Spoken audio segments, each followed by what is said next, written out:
Hello again, everybody. We're still here, so the show must go on. So far, let me shout out who we got here without trying to scroll the wrong chat so I make you all dizzy. Let's see, we got Don, James Mason, Divergent Droid, Pillbox, Chow. I think I might have mentioned twice. Let's see. Scrolling. All right. Journey's Wake. Okay. Hopefully the rest will be here soon. But you got, there's Colin. Good to see you too. And you guys can greet the rest. But yeah, we're going to go over the Star of David formation or alignment or whatever you want to call it in the sky. I had a picture of it from one of the articles I'm going to show. That's not actually the page I wanted to have up first, but anyway, now we got this together, we'll go ahead and get started. I see Rachel also has come, and like I said, you guys are there soundlies. So, what we're going to do is read through this passage. This is Matthew 2, and we're going to read 1 to 18, and what I'm going to do is I'll read through it and emphasize things like I always do, and then, we'll kind of analyze it a little bit, look for important points, and then we'll go over some of the articles. I've got quite a few. I'm not going to spend a lot of time on. I'm just going to see if anything pops out at you after we read the passage that doesn't sit right in the articles. But mostly, this is going to be about astronomy, but the thing is that it's called the Star of David because of the Bible. There's no other reason for it, so we might as well, even from a just purely historical interest, find out the source of it. So here we go. We're going to read through Matthew 2, 1 through 18. Jesus was born, this is my translation, of course, which I suppose I should give you I don't know if the link is in the description or not. I think I did it, but there you go again. Jesus was born in Bethlehem of Judea in the days of King Herod. Official advisors, that's what Magi means, came to Jerusalem from the east. They asked, "Where is the one born King of the Judeans? We saw his star in the east and have come to worship him." This disturbed not only King Herod, but all of Jerusalem as well. So he summoned all the ruling priests and scripture scholars to determine where the anointed was to be born. And they told him, "In Bethlehem of Judea." This is how it is written through the prophet. "And you, Bethlehem of Judea, or Judah, you are not at all the least significant among the governors of Judah, for out of you will come a leader who will shepherd my people Israel." Then Herod consulted privately with the official advisors to determine the precise time when the star appeared. And he sent them into Bethlehem with these instructions: "Go and search carefully for the little one, and if you find him, tell me so that I may come and worship him," and to quote, "worship him." Upon learning this from the king, they went off, when suddenly the star they had seen in the east appeared. It went ahead of them until it came to a stop above the little one's location. They were extremely happy to see the star. Now, when they arrived at the house, I'm emphasizing for a reason, they saw the little one with his mother Mary. They fell down and worshipped him, and they presented him with gifts such as gold, frankincense, and myrrh. But they were warned in a dream not to go back to Herod, so they took another route to their homeland. After they had gone, suddenly a messenger or angel of the master appeared to Joseph in a dream and said, "Wake up, take the little one and his mother, and run away to Egypt. Stay there until I talk to you again, because Herod intends to kill the child." So he woke up and took the child and his mother away that very night to Egypt, where he stayed until Herod died. This was in fulfillment of the word of the master through the prophet, "Out of Egypt I called my son." When Herod realized that the official advisors had made him look like a fool, he was extremely furious. So he had all the children in Bethlehem killed, if they were 2 years old or younger, according to the precise time he had learned from the official advisors. Then the writing of the prophet Jeremiah was fulfilled. "A sound is heard in Ramah of wailing and deep grief. Rachel is sobbing for her children, and she cannot be consoled, for they are dead and gone." Seems like a really down place to end, but there's a reason for that. Anyway, the narrative just goes on, but hopefully you noticed a few things in the passage that are of key importance in deciding whether this astronomical alignment has anything to do with anything, except a past event, this particular past event, and whether this alignment is the star seen in this event at all. So we got to pay attention to details. And first of all, this note on King Herod, this is the page I had up before. When I did, let me get you the link just in case I don't have it. I will put that in the chat. And this is from my website, A Chronology of the Life of Jesus. And what the scripture itself says, it gives us the name of all these rulers of various areas and ranks. One is Herod the Great, who is not the same as Herod Antipas. His brother Philip, Pontius Pilate, Caesar Augustus, Tiberius Caesar, Pontius Pilate mentioned there also, Lysanias, and Quirinius. So there's all these names, which again, as I've said before on other topics, is proof that the Bible is not trying to make anything up, or it would not have appealed to so many historical figures who people, at least of the day, could check out to say that this story was true. So their Bible is not trying to hide anything or be ambiguous. It's trying to be very specific and saying when exactly Jesus was born. Not as precise as we would like it, but we can get a little closer than that than we have so far. But anyway, the clues from secular history here in point B, Josephus, who lived from just before the time of Christ to just after, gives details putting Herod the Great's death in 1 BC. And you can look at the source here. It gives its argument why he died in 1 BC by our current calendar. And then, since Herod lived at least 2 years after Jesus was born, we read that in Matthew 2:16. When he tells the official advisors, also known as the Magi, to kill all the boys in Bethlehem and the area who were 2 years old and under. So it could have been as much as 2 years after Jesus' birth that these wise men came. You see, this is really important. So that's how we know that is from the text where it says that he kills children 2 and under, that Herod had to have been alive by the time Jesus was 2 years old. Hello again to people in the chat. But you see what I'm saying here? This is telling us, since we know that Herod probably died in 1 BC, and this is controversial, but from what I can figure out, 1 BC, and since he had lived at least 2 years after Jesus was born, then the latest year for Jesus' birth would have been 3 BC. This to me is an outside limit. The latest Jesus could have been born. I think it's also the most likely, 3 BC, which is important when you're trying to work back in time to astronomical alignments. So we also have in point B2 here, the times of all the others, these leaders I mentioned, are also verified and support the biblical narrative when all these people live. And then C, clues from astronomy, Josephus puts Herod's death shortly after a lunar eclipse. There was a full eclipse on January 10th, 1 BC, a partial one on March 13th, 4 BC. We're talking about Herod's death, not Jesus' birth. And another full eclipse on March 23, 5 BC. So we've got enough data here to get in the ballpark. So the thing is that we know that it's most likely that Jesus was born in 3 BC. That's all I'm trying to tell from all of these things, is that it was 3 BC. So if we're looking for an astronomical alignment, we're going to look about 3 BC. Remember that, because one of these articles is going to give a different year that can't possibly be right. So when people tell you the last time this alignment was seen, they say it happened at Jesus' birth. I beg to differ. That this alignment is that. Yes, there was a Star of David, or whatever you want to call it, Star of Bethlehem, sorry, at the time of Jesus' birth. Obviously, it was. But is it this alignment, is the question. So, we've read the passage, we've looked at when Jesus was born, 3 BC.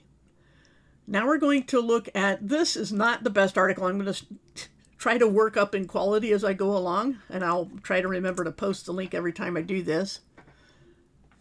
But aside from an ugly website, it is something called Inverse. Star of Bethlehem was probably a rarer planetary alignment. Okay? And of course, it starts out according to Christian lore. Now it's according to the Bible, but whatever. 3 magi from the east. It doesn't say 3. The Bible doesn't say how many magi there were. It doesn't say how many gifts they brought. It just gives a sample list of gold, frankincense, and myrrh. But it doesn't say that's all they brought and then each one brought a different thing. It just says that there was probably a caravan. These people didn't travel alone. That was dangerous. That these magi had a caravan and they brought precious things with them. All of the things in that list are were very expensive. So they brought expensive gifts fit for a king, and they were more than 3 of them, most likely. And they did come from the east. We only know that. They came from the east. Where? How did they know about this star? How did they know what it meant? The best speculation I could find is that, I was just looking at the chat there, that the 3 figurines, but 3 is a significant number as well. But the thing is that it's not limited. It doesn't even give the number 3 for the number of magi. But anyway, I forget what else I was going to say now. Let's see. Oh, how they knew that what there was, what to look for and what it meant and where to go. The best speculation I've seen is that since Daniel and his 3 friends were exiled in Babylon all those years before, the likelihood is that they had, since they were in positions of influence in Babylon, Daniel was very high official, that this is where the Magi probably learned about prophecies. Daniel was a very significant major prophet. So it's not beyond the realm of speculation, and certainly the best explanation I can think of, that he told them about this. We don't have the details. It is speculation, but it's a good guess. That's all I can say. So how they knew about it and what to look for is probably because of that. Probably. Anyway, they came from the east, following a star, to Jerusalem, looking to find a newly born Jesus Christ, question, while he could have been 2 years old. Because let's go back and look again. He was born in Bethlehem, in Judea, in the days of King Herod, probably 3 BC. And then when the Magi got there, they got to a house. Did you see that? Not a manger. From what I've read also, when there were a lot of people who had houses who would leave the lower level for animals that they would take in each night. So they would have had a manger, a feeding trough, and hay and things like that for their animals. It doesn't mean he was born in a barn, literally, although you could say that. But it doesn't mean he was born in a cave. I've seen a lot of manger scenes where they put the quote-unquote Holy Family in a cave. Most likely it was the lower level of somebody's house. And houses were built with stone and brick. I mean, they had those things. So it was basically the basement, a walkout basement for their animals. And so that's why there was a manger and all these things, and they had to stay there where the animals stayed because of no room in the inns, because of the census, etc., etc. So the thing is that now, instead of being in a manger or somebody's basement, they're in a house. They're living in a house like people do. So this is another reason why it was not exactly at Jesus' birth. Just to clarify that. So now we go back here. And the star moved is another thing that we know from the narrative there in Matthew 2. The star moved. So right there, we've got a big red flag on this particular alignment of Jupiter and Saturn. They move, but they don't move the way it's being described in this narrative. They don't move to a particular spot and then stop That's for sure. So hopefully, if you would read an article like this, you would pick up on these things. Then they go on here, say, Star of Bethlehem has obsessed theologians and astronomers since it's first mentioned in the Bible. However, theoretical astrophysicist Grant Matthews says he has the answer. Of course, he says he has the answer. The Star of Bethlehem wasn't a star at all, but the result of an extremely rare alignment of planets. Well, again, the problem is they don't know the biblical narrative, so they can't say what the star wasn't. But this alignment sure wasn't it, is what I'm saying. And then this is where they say 6 BC. So if they're looking for something in 6 BC, they're not looking at the star that the Magi followed. Okay? So if he's looking at 6 BC, he's woefully ignorant of the timing clues we have in the Bible and from historians like Josephus and many other sources about when Herod died and all that. But apparently there was such an alignment of Jupiter and the moon in 6 BC, or Jupiter and the moon and Saturn in 6 BC. Venus would blah, blah, blah, and all this stuff, and ran calculations for the next 500,000 years, and a similar alignment never came up, supposedly. A professor of theoretical astrophysics and cosmology at the University of Notre Dame, Matthews is currently working on a book on the subject. He says that he came to this conclusion after a decade of studying historical, astronomical, and biblical records. How does somebody spend a decade, including the Bible in their studies, and not figure out that 6 BC is the wrong year? I think what's that saying from Princess Bride? You keep using that word. I don't think it means what you think it means. I don't think their study of biblical records is exactly robust. So anyway, 6 BC is wrong. So their conclusion about what the Star of Bethlehem was in the Bible is wrong as well. All right, so let's move on. I'm going to go ahead and close that tab and go to this one. This is from something called Newsday. So let me get you the link and put it in the chat. Updated December 16th, 2020. So a few days ago. This is from evidently someplace in Long Island, New York. Will be treated to an extremely rare celestial phenomenon when the Christmas star, also known as the Star of Bethlehem, appears over Long Island for the first time since the Middle Ages in a celestial event that starts this week and culminates on December 21st, the winter solstice. Now, the most interesting thing about this alignment, as we'll read on here in a little bit, is that it's happening on the winter solstice. It doesn't always happen in December, let alone on the winter solstice. So, anyway, they say last seen 794 years ago. They're not being as clear as they should be at this point because it has been seen more often. It's just not this close. So it's the closeness that's more rare, not the alignment itself. So, known to modern astronomers as the Great Conjunction, the Christmas star occurs when the giant planets, Jupiter and Saturn, blah, blah, blah, appear so close together in the night sky they look like one bright object. Thought to be the same heavenly phenomenon as the Star of Bethlehem.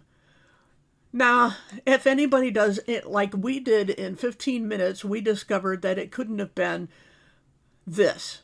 That this alignment is not the Star of Bethlehem because wrong year, the alignment wasn't that close.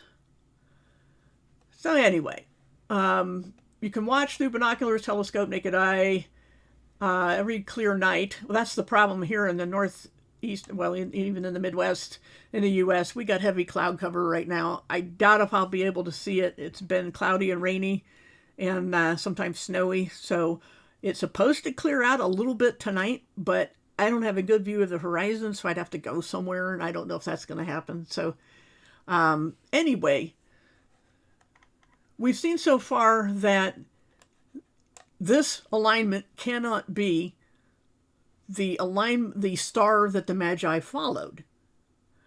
Let's see. Anyway, they're telling you where in the New York area you can go to see this thing. So, let's see. Which I think I'm on this one. Yeah. So I'm going to close this tab and go to that one. Now, consider the source here. National Catholic Register. They do have some high-end astronomers, and they have their own telescope and all that, as you guys probably know. But they also, we're doing this to corroborate some things and to highlight some misconceptions. This great conjunction of Jupiter and Saturn taking place this month, dubbed the Christmas star, also the Star of Bethlehem and the other articles. Impossible to know for sure if it has any connection. At least they've done that. That's better than the other secular articles have done so far. But we're going to look at a couple more articles after that are secular. But at least this one says, we don't know if this was that star. I can tell you we can rule it out because we know that the latest, well, of course, the latest date Jesus could have been born was 3 BC. I think it's the most likely. 6 BC seems an awful stretch. But if you want to force fit this alignment into Matthew 2's narrative, you would have to go to 6 BC. I'm just saying, there's no reason to have to do that. It's force fitting. Anyway, on December 21st, that's the winter solstice in the northern hemisphere, the planets Jupiter and Saturn will appear 1/10 of a degree apart. Supposedly, I think a degree, if I'm remembering right, is if you hold your finger or thumb up at arm's length, the width of it is about a degree. So a very tiny distance apart, so it makes them look like they're almost on top of each other. And I checked Stellarium, and they are almost on top of each other there. So, and they're a little bit to the right of the moon, if you look at the moon and go to the right, but they will go below the horizon shortly after sunset. So that's why it's kind of a timing thing. And hopefully you don't have clouds where you are. So anyway, they say this conjunction happens approximately every 20 years. So we're getting better astronomical info from this article. Every 20 years, but this year the two planets will appear the closest they have been in almost 400 years. So the other one said 800 years. That was probably the closest alignment. But again, the point is, the rarity of it is the closeness, not the alignment. They've been close before, and they said it here every 20 years, but it's been 400 since they've been this close. So anyway, they will look like one star to the naked eye, so the Christmas star. A Jesuit, again, take it for what it's worth, but told CNA, this National Catholic Register, that the conjunction of Saturn and Jupiter doesn't have a religious significance, but nonetheless it's a pretty sight. I agree with that statement. I don't think it has any religious significance, this alignment. 20-year cycle, not 26, as far as they're saying, approximately every 20 years. But anyway, no religious significance. At least they're being more honest about it here than the other articles we saw so far. That, again, the rarity is how close, not whether they are close enough to pass for a Christmas star. Anyway, astronomer and director of the Vatican Observatory, which has research sites. Of course, they don't tell you it's called Lucifer. But anyway, Vatican Observatory research sites outside Rome at Castel Gandolfo, it's an interesting name, and in Tucson, Arizona. To see the conjunction, he recommended looking just after sunset for Jupiter, the bright star. Jupiter is pretty easy to pick out. Low to the west, southwest, pretty much. Nearby is a fainter Saturn, which you can see with a good telescope. All of December, Jupiter will be creeping closer to Saturn. On December 21st, they will be so close you can't tell them apart with a naked eye. So, again, if we get clear skies, I may see if I can twist somebody's arm to take me somewhere where I can see the horizon and try to get a picture of it, or at least some video. It's hard to zoom that hard and keep it in the frame. But anyway, some astronomers have theorized that this conjunction of two bright planets could be what the three wise men from the east saw. But again, we've seen why that can't be so. No one knows for sure what the star was, and until we have a time machine where we can go back and interview Matthew with a video recorder, no one will ever know for sure. Again, they're at least being more honest about, than the other articles have been, about the fact that Matthew didn't say what precise star that was. And that may be a clue in itself, because they knew the names of many stars. You can see even in the time of Job in the Old Testament, probably around the time of the patriarchs, so several thousand years BC, they knew the names of some the constellations, such as the Pleiades are mentioned in Job, and several others that escape my mind right now, but I know they're in there in Job. So they knew the stars, they had them named. The names of stars aren't new, but Matthew didn't name it. And again, this was not an ordinary star. So again, as they say here, the Star of Bethlehem itself was not the focus of the account. So the Bible didn't think it was all that important to say what star this was. The important thing, quote here, of the Star of Bethlehem is just a small part of the infancy narrative in Matthew's Gospel. Well, not just infancy, because like I said, it could have been as much as 2 years between Jesus' birth and the time the Magi came. So yeah, the baby is the focus of the story. But some more quote here, whatever the Magi would have seen, it was something that nobody looking at the sky would have noticed, but they did. Okay, and he'll back up his statement. The shepherds in the fields where it was dark, where they didn't have city lights, they knew the sky. What was it the Magi saw that everybody else didn't see? The Magi are seeing something in the sky which is interpreted in terms of astrology. Now, astrology is forbidden in the Hebrew scriptures. It was being used as a reason to worship the stars rather than God, which is, again, you know, a true statement. The Bible forbids the worship of the sun, moon, and stars. Then, you know, goes on some more things here. Anyway, let me go back up to here, though. This is a bit of a question because, again, the time of the birth to the time the Magi came is all in likelihood a 2-year span. So just something to keep in mind there. Okay, now we're going to look at another one that didn't impress me a whole lot. Let me just give you the link for the next one. Here we go. This is Newsday was the... No, the Newsday is the one I gave you the wrong link, didn't I? Because this is the last link I want to look at. Let me give you the right link this time. Phys.org. Closest alignment in 800 years. So closest. It's not, again, that they never get close. It's the closest in 800 years. The other one said 400 years.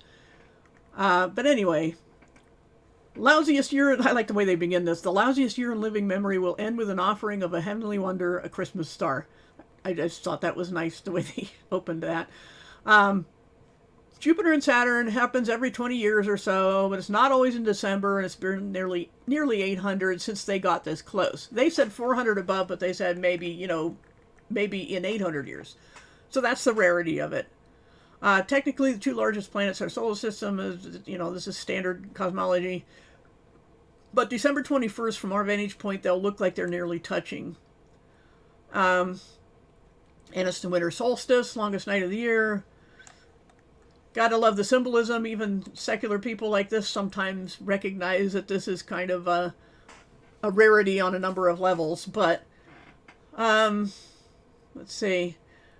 But they also make the same mistake of equating this with the birth of Jesus, which again was probably 3 BC, not 6 BC. Now, they mentioned something different, though, than even the Jesuit Vatican astronomy one did. Astronomers have long theorized that the nativity star might have been really an alignment known as the conjunction. Mason says a rare conjunction of Jupiter-Venus and a bright star named Regulus occurred around 2 BC. So this is not the same alignment. Jupiter and Saturn is what's going on right now, and the one the other articles have been talking about in 6 BC is Jupiter and Saturn, this alignment. But the one they're talking about from 2 BC, which is close enough. Like I said, I thought it was 3 BC, but, you know, when exactly they saw the star, we can't be more precise than that. So they're saying a conjunction of Jupiter, Venus, and a bright star named Regulus. So, again, the only common denominator here is Jupiter. We have Jupiter and Saturn right now, the rare alignment, but this one, Jupiter, Venus, and Regulus, occurred around 2 BC. So this is closer, in my opinion, the Phys.org article. Now, they say that planetary orbits are now predictable. Well, they've been predictable for thousands of years. They can't say that, you know, modern cosmology figured it out, because the ancients had very accurate calendars. We all heard about the Mayan calendar back in 2012, sorry. And, you know, of course, nothing happened of significance, and then everybody scrambled to move the goalposts, and special plead on something else. But the point is that the ancients knew how to predict the movements of the luminaries. That's what Magi did, for crying out loud. And they knew when certain constellations and alignments and conjunctions were going to happen, because they took careful records. They spent a lot more time looking at the night sky than we do. And so they knew when something was due to happen. But they were looking for a particular star. And again, this star cannot be just an ordinary movement of things across the sky, because, as we saw, let me look back here again. They saw the star in the east, came to worship him, which again, a deity of Christ thing, but I did that last week and some weeks before. Anyway, what it says here is, let's see, verse 2:9, chapter 2, verse 9 of Matthew. Suddenly the star they had seen in the east appeared. Okay, so the Magi went to see Herod, and when they left him, the star appeared, okay? And they wouldn't say the star rose and we could see it now, or the clouds part, or anything else. They said it just appeared. And it went ahead of them until it came to a stop above the little one's location. This is not any kind of normal astronomical alignment, no matter how rare it would be. It can't be. So, again, nobody's paying attention. Even when the one who said they spent 10 years studying these things, including the Bible, seem to have missed an awful lot in their 10 years. I have to guess that the Bible part of their 10-year study included maybe 5 minutes. That's all I can conclude from their conclusions. Because this one can't be any known alignment of things. Because they would not move and stop suddenly, or appear and disappear suddenly. Now, some people say there are stars or whatever's, snuffing out. I mean, not only do I cannot confirm or deny that, the thing is that nobody knows what's actually happening when something appears or disappears in the sky. Anyway, the point is that this is not something that anybody else noticed. There weren't flocks of people coming to Bethlehem, or I don't know if there's any historical records anyplace else in the world at this time of something that suddenly appeared in the sky, moved a bit, and then stopped, and then disappeared, and then appeared again. The thing is that they knew to expect it, and it moved and stopped to guide them specifically. So can anything, even the one in 2 BC with Venus and Jupiter, or the current one of Jupiter and Saturn, none of those can be what the Magi saw. So how can it have any prophetic significance? Yeah, it's neato that this alignment that is closer than it's been in either 400 or 800 years, depending on who you ask, that it happens on the winter solstice. Maybe that means something, but you certainly can't get what it means from the Bible, because the Bible doesn't talk about such a thing.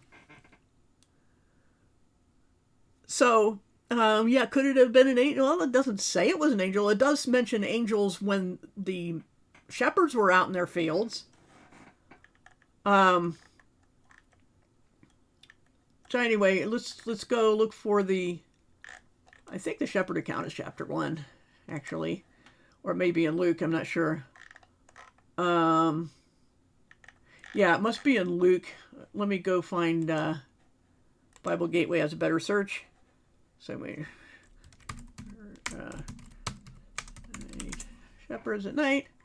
Luke 2. Instead of Matthew 2, it's a Luke 2.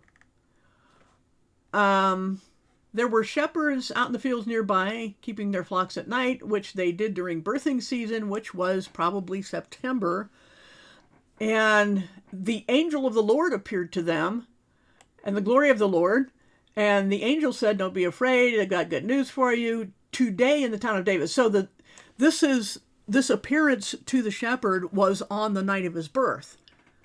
But the Magi didn't come until they were in a house later on, and Herod thought the child could be as much as 2 years old by then. So span of time between these two events.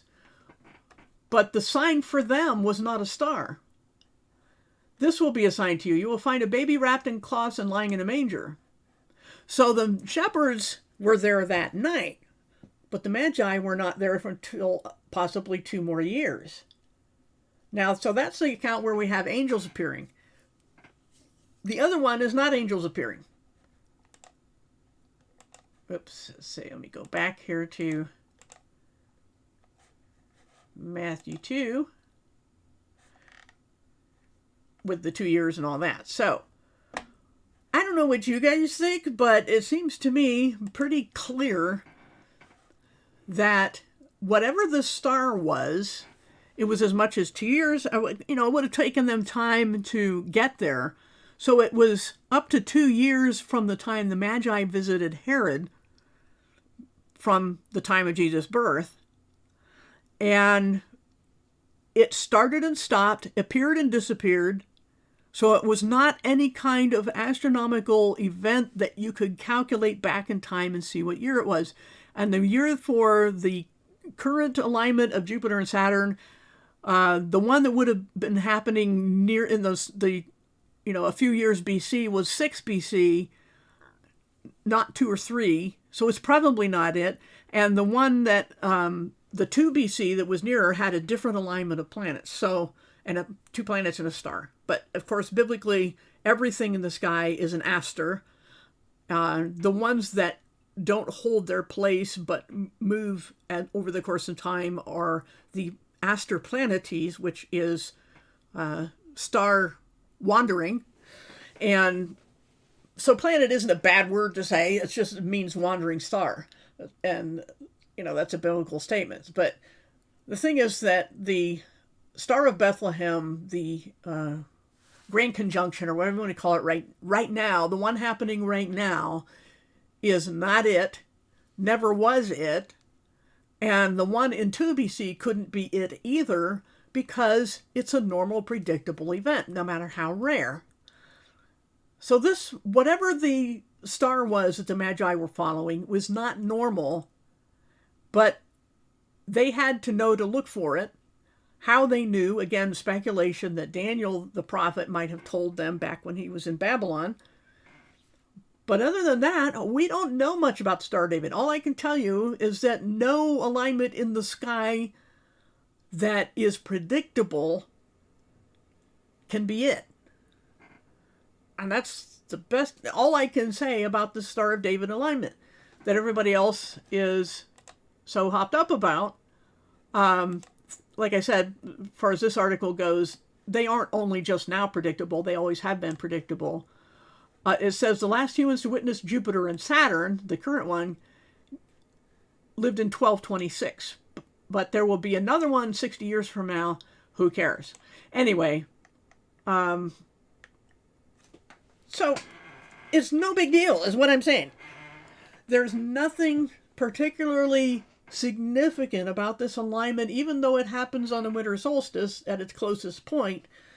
It's just like when people get all excited about a couple of years ago when it was the woman with 12 stars around her head and the sun and the moon and all these things. And they, the dragon Draco was going to devour her child and on all this. That's all very interesting. But nothing happened, did it? And I said nothing would happen. Everybody else who's a Bible skeptic would say, nothing happened. The Christians all thought. No, the Christians didn't all think that. If you know your Bible, you wouldn't think that, because in Revelation 12, well, why don't we just go there, because we got plenty of time. Or I could look at the chat first. You have to read. Well, let me go to let me shut down this article, and I don't need that one anymore. But let's go to Revelation 12. I just have that up, and we'll go over some things there. Let me look at the chat. And I shouted out a bunch of people. I don't want to try to do that again. I'll probably do everybody twice. But anyway, so Yeah, even retrograde wouldn't account for that. That's right. Nothing, no normal, predictable astronomical event can account for the stars that the Magi saw. Let's see. Yeah, time travel on the Enterprise. Yeah, that they knew to look for it because speculation, again, maybe Daniel the prophet told them, but we just don't know. Possible reasons why people may push this alignment, manipulation, could be. They'll take anything that's popular and twist a few things, and people won't know, and Christians won't know because they don't read the Bible, and it'll serve some purpose of theirs. But hey, yeah, 32 viewers. That's like 5 or 7 more than normal. Awesome. So anyway, let's look at Revelation 12 for another astronomical thing that didn't have a significance for anything happening on Earth at the time. So Revelation 12, all this stuff in the middle of Revelation happens at, I think, the midpoint of the 7 years. And this sign seen in heaven, a woman clothed with the sun, the moon beneath her feet, and a victor's crown of 12 stars on her head. She's pregnant and crying out because of the torture of labor pains as she's giving birth. Another sign was also seen in heaven, a huge fiery dragon, 7 heads, 10 horns, each head with, this obvious symbolism of the beast and his satanic influence or possession. Its tail dragged a third of the stars of the sky. This is where we get a third of the fallen, the angels fell, and threw them onto the earth. It stood before the woman with the intention of consuming the child as it was born. She gave birth to a male child who is to shepherd all the nations with a rod of iron. That's a direct quote from the Old Testament.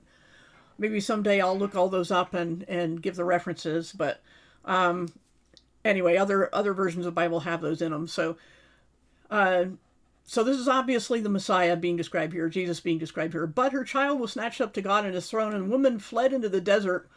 So this is, sort of looking back and looking forward in this passage, where there's a place prepared by God. There they will nourish her for 1,260 days. That's 3.5 years of 360-day prophetic years, also known by the phrase time times and half a time and 42 months. Those all mean the same span.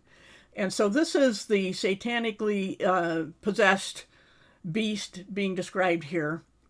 So, but this symbolism, a woman with the sun, the moon, and 12 stars, goes directly back into Genesis and the dreams of Joseph, who had, the Joseph of the coat of many colors. It really doesn't mean many colors. It's just a fancy ornate coat. But he had this dream. He had many dreams, but one of them was that he said that the sun, moon, and 11 stars bowed down to him.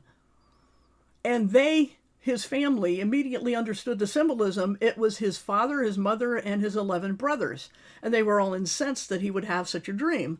But as it turned out, he was sold as a slave into Egypt, and then he eventually rose to power, second in command to Pharaoh himself. And before his parents and brothers came because of a famine, and before they knew who he was, they bowed down to him as the second ruler of Egypt, second in command.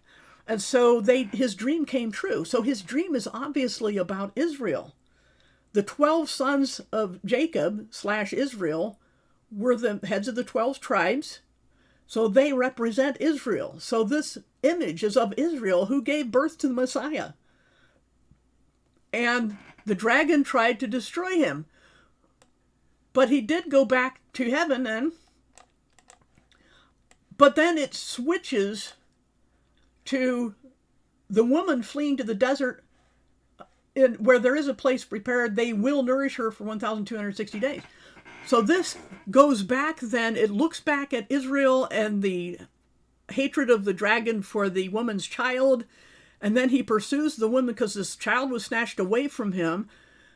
So he pursues the woman, Israel, and this is the midpoint of the tribulation, where when the abomination happens, and I've gone over this before in the prophecy stuff, the people of Judea are to drop everything and run to the place prepared for them, and they will ride out the worst part of the tribulation in that place. But 2/3 of Israel will not heed the warning and will stay there and be slaughtered. And so That's what this is, all the symbol is about. If you know the whole Bible, you know the dreams of Joseph, and you know what Revelation says in other parts about the abomination and all that, then you get a clear picture of what this symbolized. It doesn't mean something was supposed to happen when we saw this alignment in the stars a few years ago. In the same way, this alignment of the Star of David on, I keep saying Star of David, Star of Bethlehem, or the Christmas star, has nothing to do with the Magi or anything else in the Bible. Nothing to do with it. The Star of Bethlehem, the real one in Matthew 2, was something special. And that's all we know. That's all we can know. And so looking to this alignment as somehow significant of something's going to happen, there may be a coincidence. Something may happen. Nothing happened for this alignment of the women with the sun and the 12 stars. But, correlation is not causation. You have to know Bible prophecy ahead of time and not try to force fit everything that comes along, what we call newspaper eschatology, where people see something happening in the news and they want to stuff, like they've been trying to stuff Donald Trump into Cyrus. There's, some things you can maybe make work, but I don't see America in Bible prophecy at all. And we're seeing the reasons right now. The whole Western world is crumbling into what they have always wanted, to tear down the West with its very almost non-existent Christian influence, and replace it with the kingdom of the beast. This is their order out of chaos, the phoenix rising, however you want to say it. That's where we are in history. But so there are certainly prophetic things happening right now, but the star alignment isn't one of them. So let me look at the chat again. Again, I have to say, if there's things being said about rockets in space, it's not the dragon. It just isn't. It doesn't fit. If you look at details, it doesn't fit. Let me see.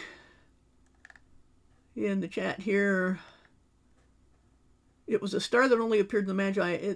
I don't know that stars are angels, but did seem to be something that only the Magi saw, because nobody else talks about it that I know of. You can put links under the chat if you find something that actual historical records from other cultures that talk about some weird one-off thing that happened about that time around 3 BC.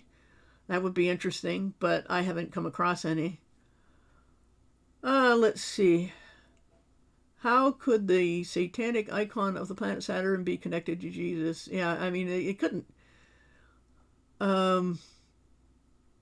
Maybe the old dude has a good possibility there that the secular world, or even most of the Christian world, is going to use this for some other purpose. Try to make something of it that is of their own doing, a counterfeit of sorts. Let's see. Yeah, pushing the alignment. A lot of it, though, I think is just plain ignorance of the Bible and of prophecy. Let's see. No, I do not believe SpaceX Dragon is what John saw at all. Those rockets are insignificant. I don't care what they're called, but that's too much of a stretch to even consider as far as Bible prophecy is concerned that I could see. China as the dragon makes a lot more sense. That is their symbol, but they are, in my opinion, biblically they are the kings of the East that will have a much greater role late in the tribulation, when the Euphrates River dries up and a 200 million soldier army comes across, which may or may not be demonic, and what it'll be led by demons, absolutely, and probably possessed by them, but whether humans are involved, I don't know. But it comes from the East. Why they would have to wait for the Euphrates River to dry up is another question, but if they're not, if they're supernatural. But so I kind of think they're a demon-possessed human army, but 200 million from the East. Gog Magog is the north. Northern African continent is the south, because every direction is from Israel, from especially Jerusalem. And so the only direction left for the kingdom of the beast would be the west. But I've gone over this stuff before, but it's just, things are going to be happening and are happening, but this alignment of stars is not it. So anyway, I totally reject the idea that Elon Musk and his rockets have anything to do with Bible prophecy. It's just my opinion, but there you go. Let's see. Yes, many deceivers out. All right, so I think we're caught up with the chat now. But again, if you didn't hear the beginning of it, I don't have the links up anymore, but I did put them in the chat earlier. Hopefully they haven't rolled off by now. But from looking at many articles, and especially from looking at Matthew 2, let me go back there. The star the Magi saw was up to 2 years after Jesus was born. It was something that would appear and disappear, start and stop. And since nobody else made a big deal of it, it's hard to say whether anyone but the Magi saw it. But it's certainly not a normal quote-unquote planetary alignment or star alignment that we know of. That's all I can say about it. It just doesn't have, and the reasons, I gave the reason why I think Jesus is born in about 3 BC, why there are no significant alignments that could be mistaken for a star, as some kind of rare conjunction. The closest that came was the one article said about Venus and Jupiter and Saturn or something like that, and in 2 BC. That was about the closest they can get. But again, that alignment didn't appear, disappear, and start and stop. So I don't think there's anything we can point to that we normally see in the night sky, even if it's a rare alignment, that could qualify as the star that led the Magi to Jesus. So anyway, any questions? Anybody in chat as far as, what the Bible says about it, as opposed to what the articles said about it, and why we need to know prophecy better than most people do, because we're going to be led astray and chasing laser dots like cats if we don't know those things.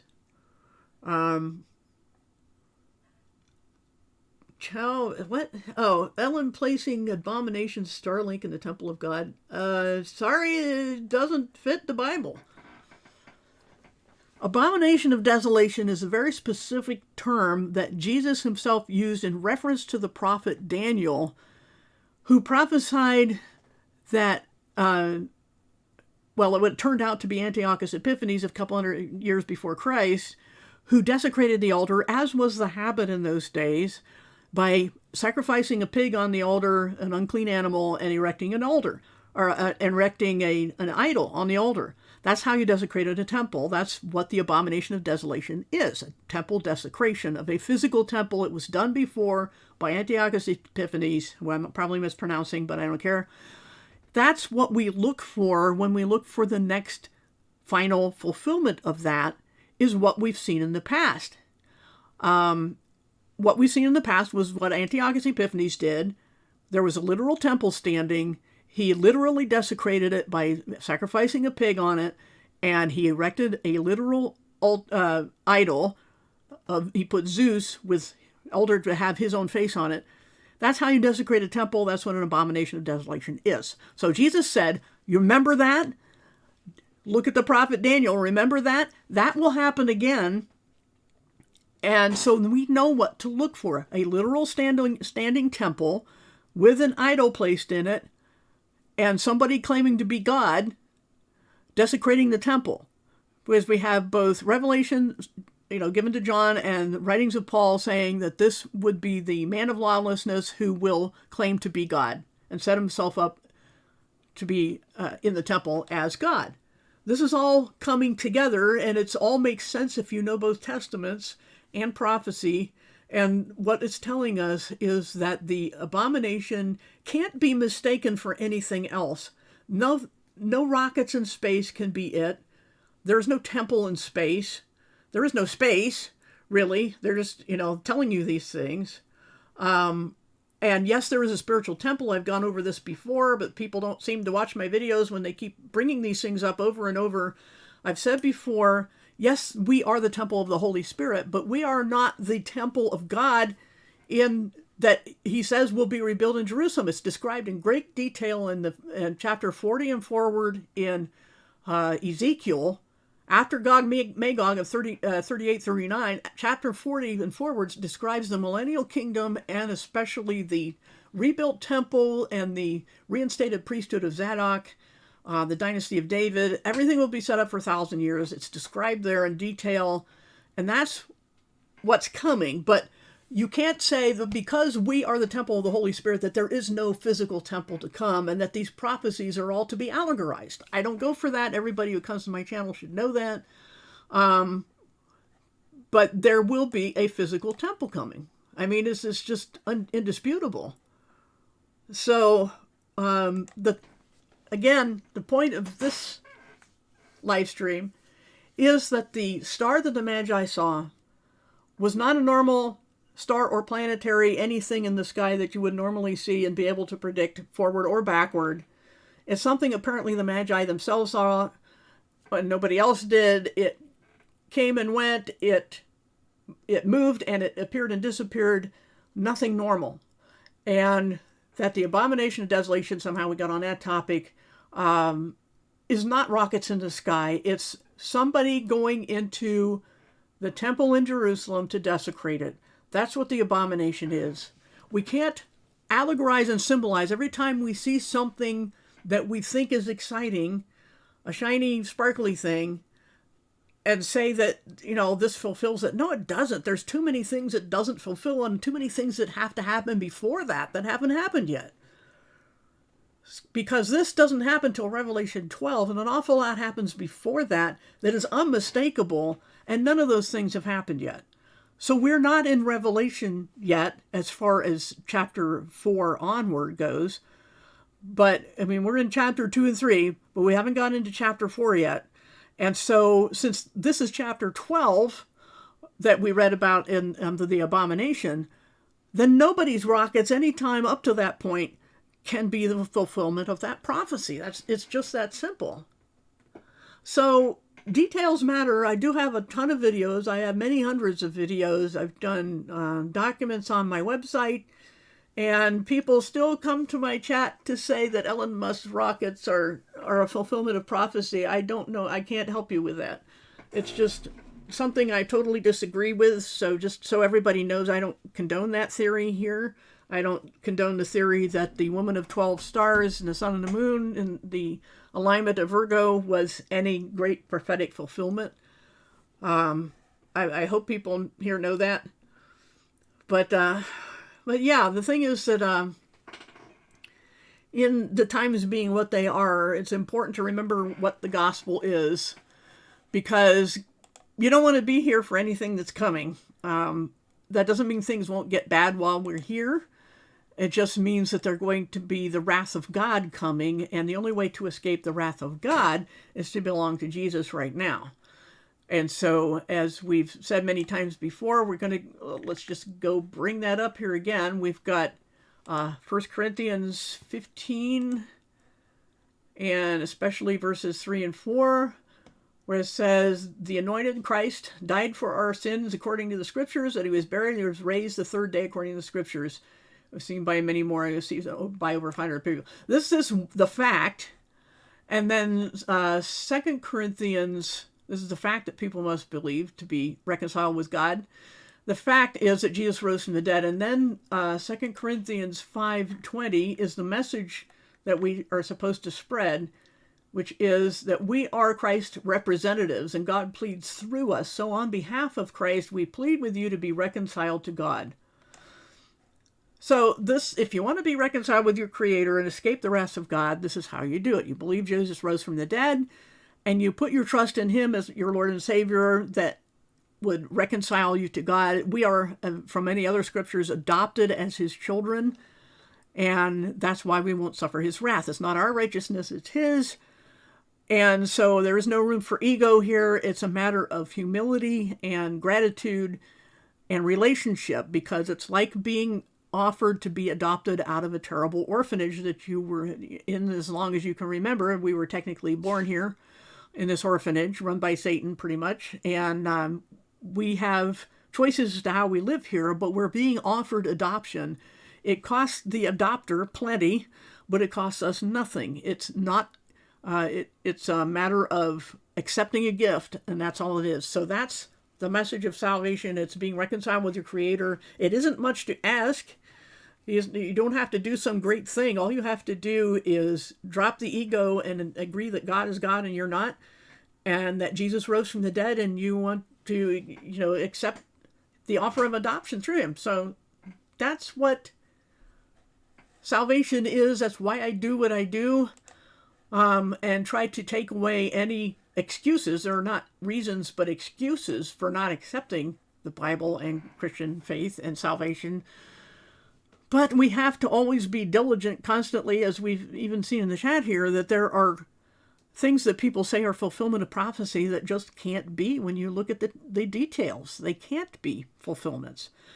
So again, this alignment of stars is nothing prophetically, and I've seen no proof to the contrary. The Bible doesn't, if you have to allegorize that much, then you can make it mean anything you want, and you can make anything fulfill the Bible that you want. And I'm not into that. That's why I'm Bible literalist. If you come here, you're not coming for an allegorical interpretation, unless the genre and the context give you that, which they don't when it comes to defiling the temple and future prophecy and anything you might see in the sky. So, our hour is up. And hopefully you get what I'm saying, and that, if you know anybody who's all excited about this alignment, just send them to this video, and hopefully, usually I do a lot of repetition and explaining, and we get on other topics after the first 30 minutes. So even if it's, they don't want to watch an hour video, they can watch a half hour. It might not be too bad. So there you go. Yes, thank you all for coming and for being such a nice chat. And, if we're still here next week, let's see. Next week is Christmas weekend. I can't make any promises. I'm not planning to be anywhere, but whether I'll be at my computer or not, I don't know. So if I'm not here this week, next Sunday, you'll know why. The Sunday after that, of course, is New Year's weekend. So I, again, can't make any promises. So we'll just play it by ear for the rest of the year. I'm a poet and don't know it. Alrighty. And thank you also for anybody sending subs, like Infinite Reach said. Hope this was of benefit to somebody, and we will see you next time, whenever that is. Take care.